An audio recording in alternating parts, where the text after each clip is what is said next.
Normalmente los aranceles no son otra cosa más que impuestos que gravan el comercio internacional, impuestos que gravan la importación y o la exportación de mercancías. Y normalmente, hablando de temas comerciales, nos referimos a los aranceles como estos impuestos que regulan el control de la aduana respecto de la regulación de la economía para poder permitir o facilitar la entrada y salida de mercancías. Estos aranceles normalmente están regulados casi en todo el mundo por algunos principios que devienen del GATT, del famoso Acuerdo de Aranceles y Comercio, ¿no? El Acuerdo General de Aranceles y Comercio. Y con base en este documento que hoy administra la Organización Mundial de Comercio, se ha establecido un criterio que se llama trato de nación más favorecida. Es uno de los principios generales del GATT y de la OMC. Y este trato de nación más favorecida obliga a los países que forman parte del GATT, que insisto son casi todos, por ahí creo que varía a veces quién no está, sobre todo cuando hay naciones emergentes, pero estamos hablando ni siquiera quizá del 1%. Todos los demás participamos en el GATT. Entonces, este principio de trato de nación más favorecida obliga a los países miembros a establecer aranceles a los demás países en la magnitud que tenga la nación más favorecida a la que ellos le hayan establecido un arancel. De esta suerte, si hay un país al que se le aplica una tasa muy baja, a todos los demás países del GATT se les debe aplicar esa tasa baja, ¿no? El trato de nación más favorecida. En México, ya en el argot del día a día, le llamamos a esto la tasa general, que es la que le aplicamos a todos los países. No podemos ahí hacer distinciones porque si aplicáramos un arancel más bajo para algún país, simplemente por alguna razón que no tenga que ver con un tratado de libre comercio, estaríamos obligados a bajarlo para todos los demás. Precisamente, como he dicho, los tratados de libre comercio son una excepción para estos aranceles de trato de nación más favorecida, donde los países que celebran un tratado de libre comercio sí pueden ofrecerle a los miembros de ese tratado un arancel menor sin necesidad de que estén obligados a darle ese mismo trato a todos los demás con los que no tiene un tratado. Entonces, hasta aquí estamos hablando de aranceles aduaneros de comercio.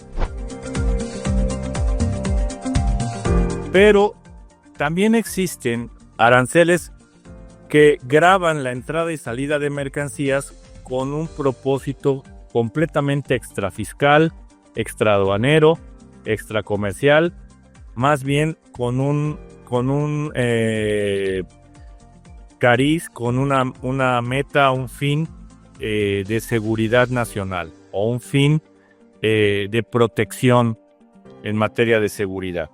Y este tipo de aranceles, que no tienen que ver directamente con una política comercial, se establecen para poder restringir la importación de mercancías de países que representan algún riesgo o alguna amenaza para la seguridad nacional. De esta manera es que hemos estado enfrentando ahora estos famosos aranceles de los que hemos estado hablando los últimos meses. Están basados en leyes, están fundados en leyes de seguridad nacional y corren por cuenta paralela y separada de los aranceles comerciales o aduaneros. Entonces son de naturalezas completamente diferentes. Él lo que ha argumentado, y lo podemos leer en las órdenes ejecutivas que se publicaron desde el mes de febrero y que ha venido supuestamente posponiendo o suspendiendo, pero ¿qué es lo que está buscando? Bueno, en primer lugar, él argumenta en sus órdenes ejecutivas, decíamos, que existe una amenaza a la seguridad nacional. Y en esa amenaza, voy a hablar solamente del caso de México, ya sabemos que también lo ha considerado para Canadá, pero no me atrevería a profundizar mucho sobre cuál es la amenaza que realmente representa Canadá, más allá de lo que voy a mencionar levemente sobre geopolítica. Pero en el caso de México, considera que México representa una amenaza para los Estados Unidos por el tema migratorio, porque ha favorecido y ha participado ampliamente según el presidente de Estados Unidos. No estoy tampoco afirmando que esto sea completamente cierto, pero es su argumento, que ha favorecido el tráfico de personas de manera ilegal y que de esa manera hay inmigrantes ilegales que están accediendo en cantidades muy importantes a los Estados Unidos. Y por otra parte, considera que el tráfico de drogas, especialmente el de una sustancia conocida como un opioide, conocida como fentanilo, también representa una amenaza a la seguridad nacional, a la seguridad de los Estados Unidos. De esa manera, él invoca la legislación que de hecho data desde los años 70 para la protección de sus fronteras, y con base en esa legislación, donde tiene autoridad el presidente de emitir estos aranceles de emergencia, firma la orden ejecutiva amenazando con la imposición de estos aranceles para México y para Canadá, China, otros países. Entonces, esa es la intención, digamos, evidente que podemos leer en la orden ejecutiva. No obstante, como mencioné hace un momento, creo que no debemos perder de vista un tema geopolítico que vive ahí atrás un poco oculto, y es el tema de la reconfiguración de los poderes de las hegemonías internacionales. Y creo que en este momento histórico que estamos viviendo, tengo la impresión de que más allá de que el presidente Trump lo utilice para negociar algunas conductas de parte de sus socios comerciales, en este caso México y Canadá, y que busque de alguna manera con esto también cumplir con algunas promesas de su campaña, creo que en el fondo, aun cuando no se tratara del presidente Trump, Estados Unidos, independientemente de quién lo gobierne, está en una encrucijada donde advierte un desafío importante a su hegemonía internacional. Y ese desafío concreto pues lo representa China.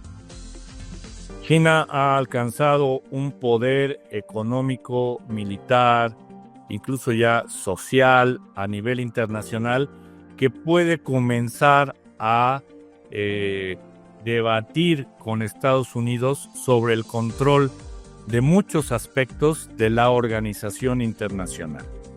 Creo que en el fondo, la verdadera razón por la que se lanzan estos aranceles es para tratar de hacer que los socios comerciales de Estados Unidos cambien de una manera tan radical sus políticas internas, comerciales, industriales, incluso militares y de propia seguridad, que poco a poco vayan marginando la influencia que pueda tener China en eso.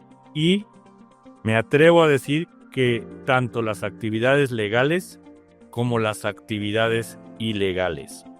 Cuando hace tanta mención del fentanilo y de que los precursores del fentanilo vienen de China y el control de los cárteles, tengo la impresión, y esto lo digo a título personal, después de haberlo estado estudiando y reflexionando mucho, de que en el fondo también se trata de que el crimen organizado tampoco tenga mayor influencia por parte de China. Porque si están comprando precursores y están recibiendo materias primas para fabricar drogas y estas materias vienen de China, evidentemente China está de alguna manera en contacto, en negociación, en intercambio y desde luego en influencia de estos grupos delincuenciales. Y el hecho de que los grupos delincuenciales estén en tanto contacto con China, independientemente de que parezcan empresas privadas o también delincuentes en China, pues sabemos que detrás de eso obviamente siempre estará un régimen que lo controla todo en aquel lugar. Entonces yo creo que esa es la preocupación grave, más allá de si hay consumo o no consumo de drogas, que es desde luego también una política de salud pública, pero creo que el problema escala los temas de salud pública a los temas geopolíticos.